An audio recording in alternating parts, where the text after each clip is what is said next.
ബൈബിളിലെ ഒന്നാമത്തെ പ്രവചനം ഉൽപ്പത്തി പുസ്തകം 3-ാം അധ്യായം 15-ാമത്തെ വാക്യം. സ്ത്രീയുടെ സന്തതി സർപ്പത്തിൻ്റെ തലയെ തകർക്കും. ആ പ്രവചനത്തിന് ഒരർത്ഥമുണ്ട്.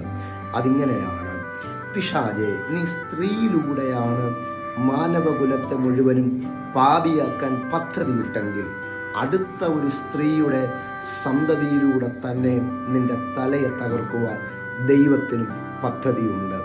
ഒന്നുകൂടെ പറഞ്ഞാൽ, ഏതു നാണയം കൊണ്ട് പിശാചടിച്ചോ അതേ നാണയം കൊണ്ട് ദൈവവും തിരിച്ചടിക്കുകയാണ്. ഈ എൻ്റെ ശബ്ദം കേൾക്കുന്ന നിങ്ങളെ ഏതു നാണയം കൊണ്ട് പിശാചടിച്ചോ അതേ നാണയം കൊണ്ട് സമ്പത്തിൽ നിങ്ങളെ കുരുക്കിയാണ് പിശാചടിച്ചെങ്കിൽ സമ്പന്നത കൊണ്ട് ദൈവം തിരിച്ചടിക്കാൻ പോവുകയാണ്.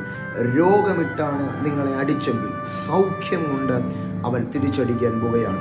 അസമാധാനം എന്ന നാണയം കൊണ്ടാണ് അടിച്ചെങ്കിൽ സമാധാനം എന്ന നാണയം കൊണ്ട് അവൻ തിരിച്ചടിക്കാൻ പോവുകയാണ്.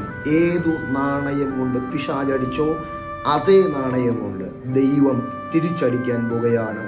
ദൈവം നിങ്ങളെ സഹായിക്കട്ടെ. ആമേൻ.